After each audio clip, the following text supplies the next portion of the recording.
when it comes to sweets, vegan or not, let your kids indulge in those, and even if they end up getting a bellyache, like that's a lesson learned and a super important one.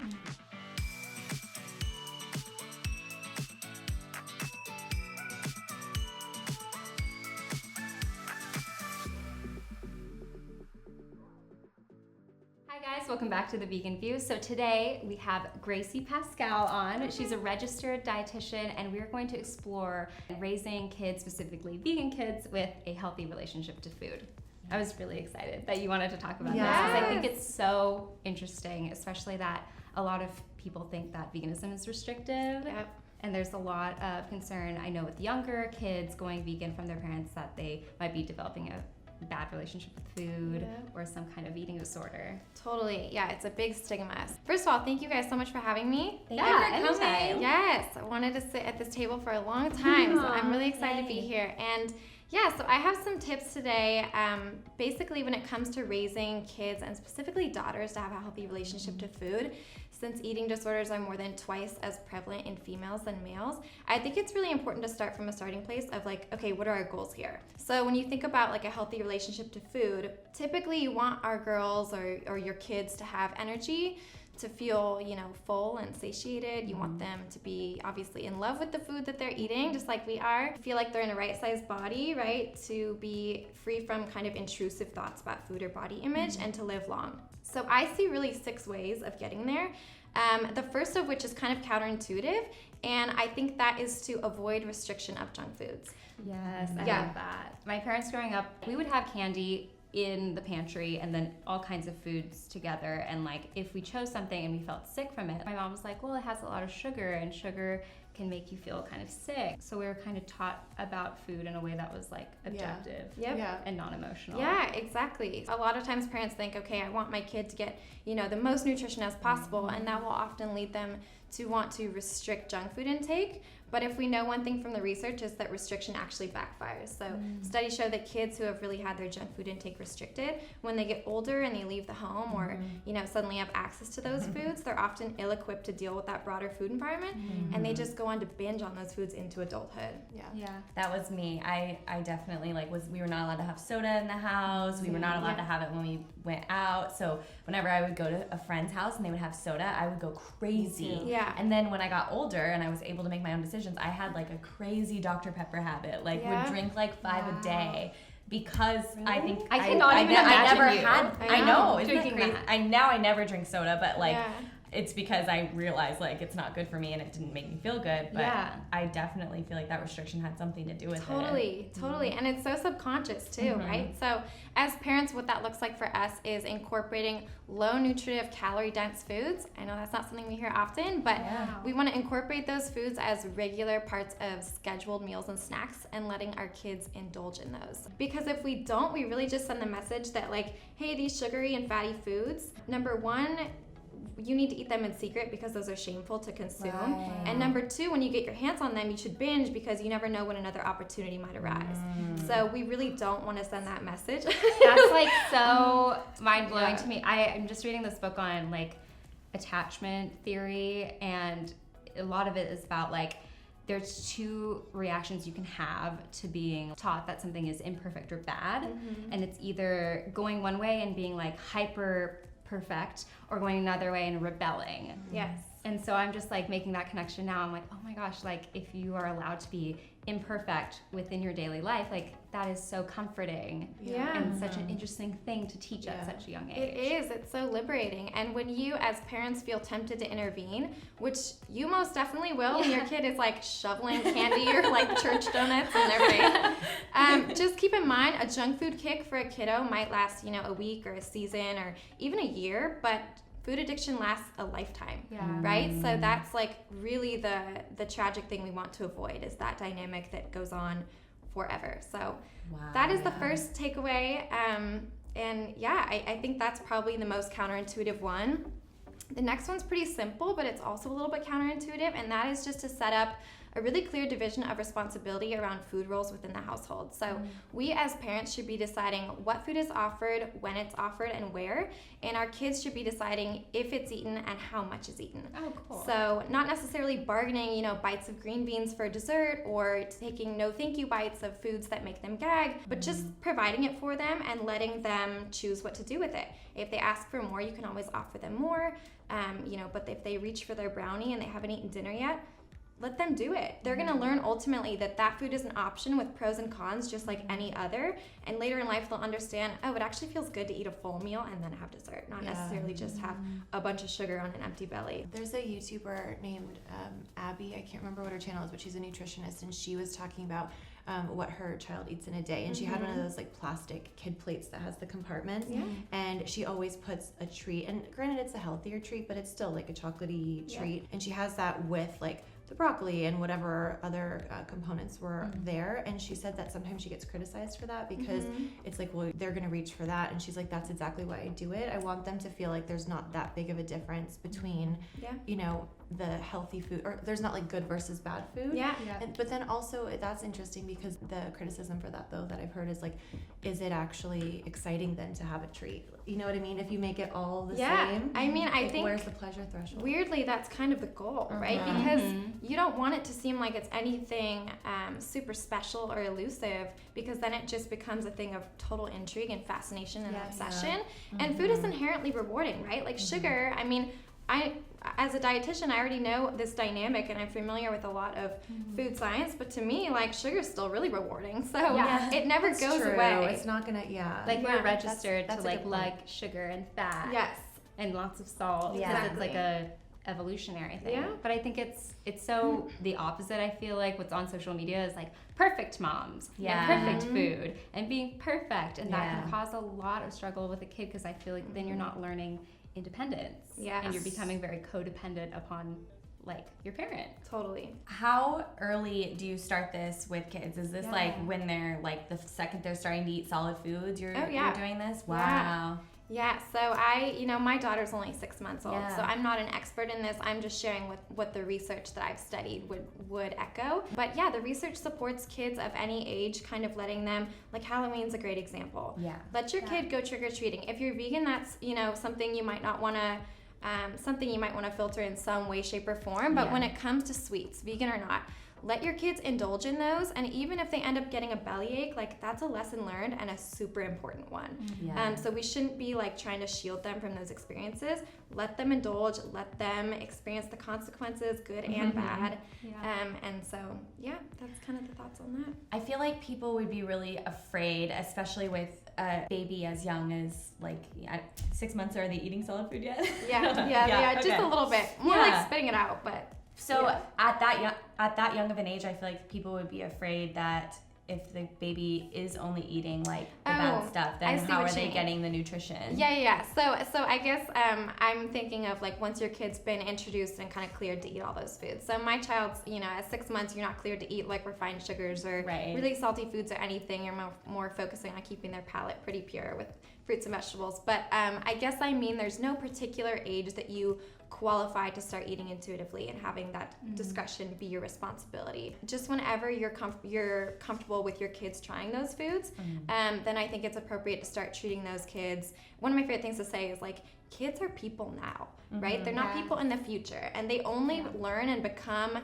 qualified adults, or however we see ourselves and each other, by learning experiences. We can't really have them absorb that knowledge via osmosis. They have to learn themselves that like, you eat a plate of brownies, you don't feel so hot, and that's kind of the give and take of it. So I also think that people, when they hear these tips, that sometimes it can be that they think it's like extreme. So it's like if they're allowed to have a plate of brownies, that means that there's no other healthy, nutritious food in their diet as well, and that's not the case. I think if we have a whole food plant-based diet that also incorporates treats, there's just by nature of that, they're gonna be fine. Yeah, so that's actually a great segue. Thank you, Nicole. But the third thing I recommend is demonstrating eating intuitively. So, of course, when we're raising kids, we want the majority of what they eat to be whole plant foods, right? Things that are super nutrient dense and actually going to make them feel full. One of the biggest pillars of intuitive eating talks about making peace with food by essentially honoring your hunger and your fullness as well. And we can really only do that when we're eating foods that actually allow us to feel full. And that means not focusing your diet around those foods that keep us unwell or insatiably craving more. Things like whole grains, beans, legumes, creamy nut-based sauces. I mean, you guys can check out these girls' channels for more recipes like your Instagram. Stop. Your food looks amazing. Yeah. Nisha and I were talking about, we're like, her life is so together. Oh, stop. Oh, stop. No, But you really practice what you preach. Oh, I mean, I'm just a foodie, right? I Yeah. think we all are, and that's the whole great part of the vegan view is like we're normal people. Like I don't want to eat bird food. Like Yeah. I'm not that girl. I'm Yeah. sorry. I have a hearty appetite. I Yeah. also happen to be a registered dietitian, but that's just because I like food Yeah. and science, right? Yeah. So it's all about kind of demonstrating that. So moms, especially you watching this, dads as well, you really want to show your kids they're watching you.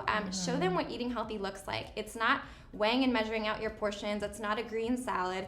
It's like whipping out the trough, like big amounts of whole starches and beans and creamy nut-based sauces, like I mentioned, counting nutrients and not calories. Like really focus on massive portions and stop when you're full, but your kids shouldn't look at you and see someone that's, you know, Stressed about food. stressed about food. Yeah, I think that's exactly. something, especially with our generation, that's been hard because diet culture was so popular with our parents. Yeah. And so it really does affect your kids. They do listen Yeah. to it, and then they do think about that. And Yeah, so some of the other tips are a little bit briefer, but they kind of jump off of what you're saying, and that is encourage, if you have older girls, encourage them to unfollow people on social media that make them or their bodies feel inadequate. oh wow, yeah. Like, I'm sorry, but that's your homework right now if you're out there and you're either a teen or our age. Yeah. Like, unfollow those people that are just obnoxiously yeah. beautiful. Like, I'm I sorry.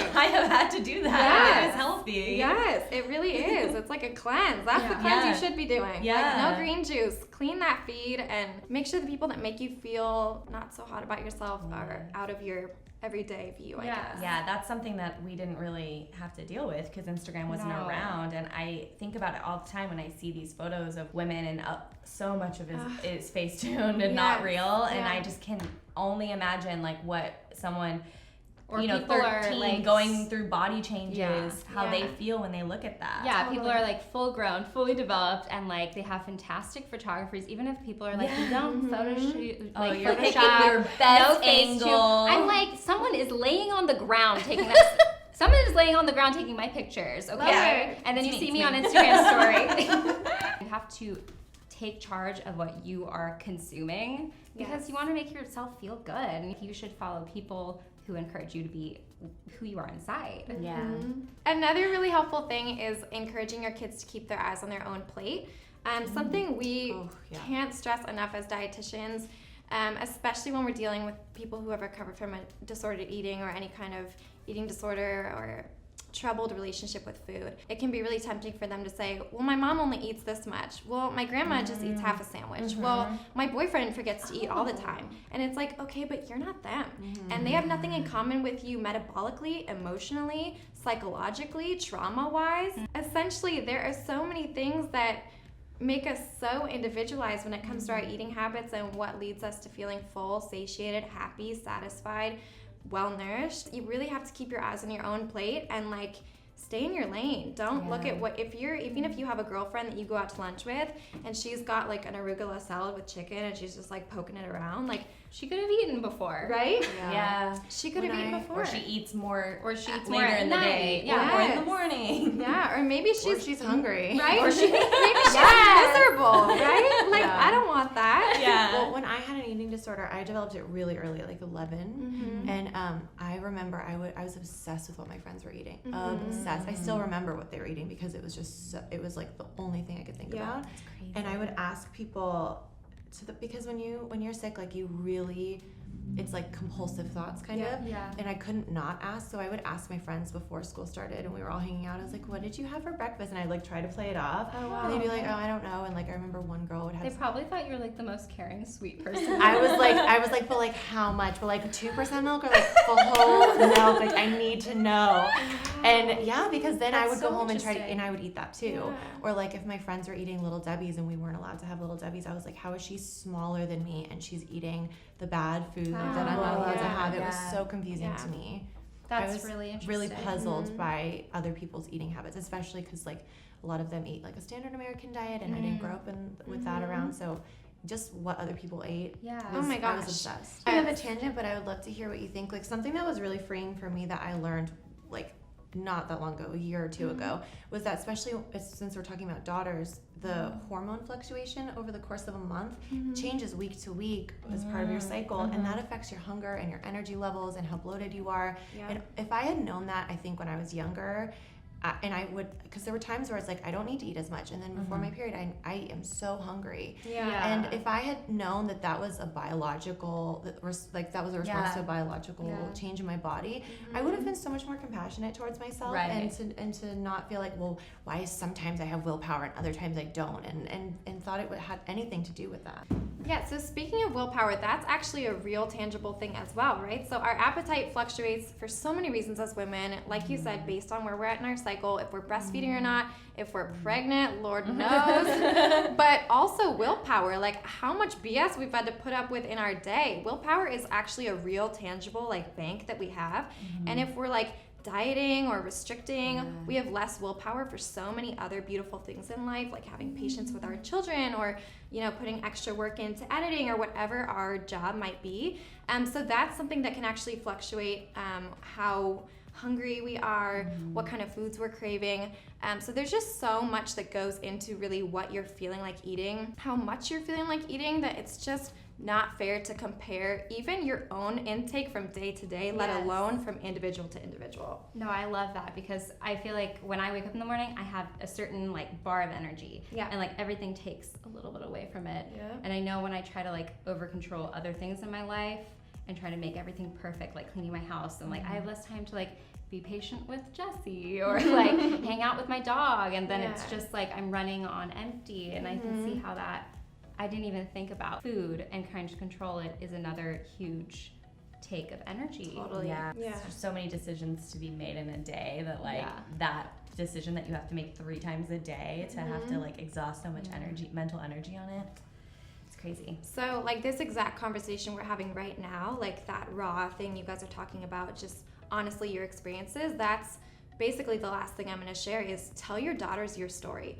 As adult women, we've learned such hard-fought lessons when it comes to food and our body image. So we want to share those hard-fought lessons that we've learned with our daughters. Allow them to understand what most adult women have come to learn, which is truly that perfection is the darkest place they're ever going to venture when it comes to food or their bodies. One of my favorite quotes, it's been floating around Tumblr, Instagram for like a decade, but it's essentially the idea that those 5 to 10 pounds we want to lose, or that we're not so hot on, that's our quality of life, right? That's wine nights with your man. That's pizza night with your girls. That's like those, those cupcakes your best friend makes you every time your Tinder matches don't work out, or what have you. It's our spontaneity and our freedom and our bliss and our life. And is all that juicy goodness really worth giving up for some kind of arbitrary weight loss goal or physique that may or may not bring you any closer to true happiness?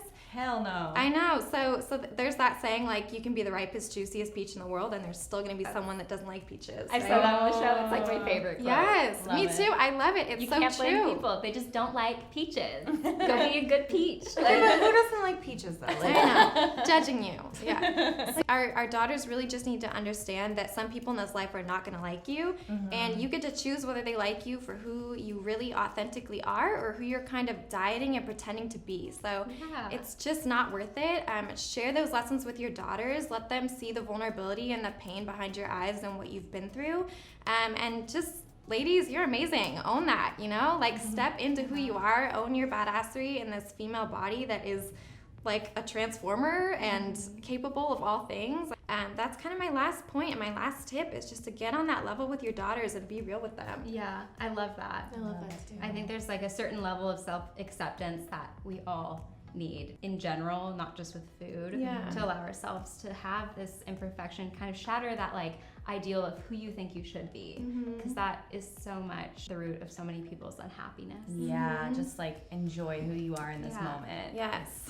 Yeah. It's so hard to do, but so important. My gosh, yeah. And there's also the concept of like how many industries would go out of business if women just woke up one day and like owned like how awesome they are and beautiful they are. It's something we really need to be preaching reaching more often, as opposed to this culture of kind of perfection and hiding our insecurities and our struggles. Just kind of to be vulnerable. I think that's really important. And I hope you guys found those 6 tips helpful and something that you're able to employ in your own homes. I think raising daughters to be vegan is a beautiful thing, and especially if we employ it in a way that allows them to have a healthy relationship with food, I think it will help separate that stigma of like, oh, vegetarian women in their teens, are they just, eating disorderly? Are they just experimenting? If we really raise strong women that are able to eat this beautiful, selfless, compassionate way, then we can kind of be that change and make that stigma less existent. All right, thank you guys so much for watching. Thank you, Gracie, for coming on our show. Thank you for having me. This was such an inspiring conversation, and I hope you guys will love it as well. Make sure you check her out on Instagram. Give her a follow. Yes. Her stories are amazing. We would love to get a conversation going in the comments, so let us know how the way that you were raised affects your relationship with food today. Let's get a conversation going about that. Give this video a thumbs up if you liked it. Subscribe to our channel. Check out our Facebook group. Check out our individual channels, and we will see you guys next week for another episode. Bye.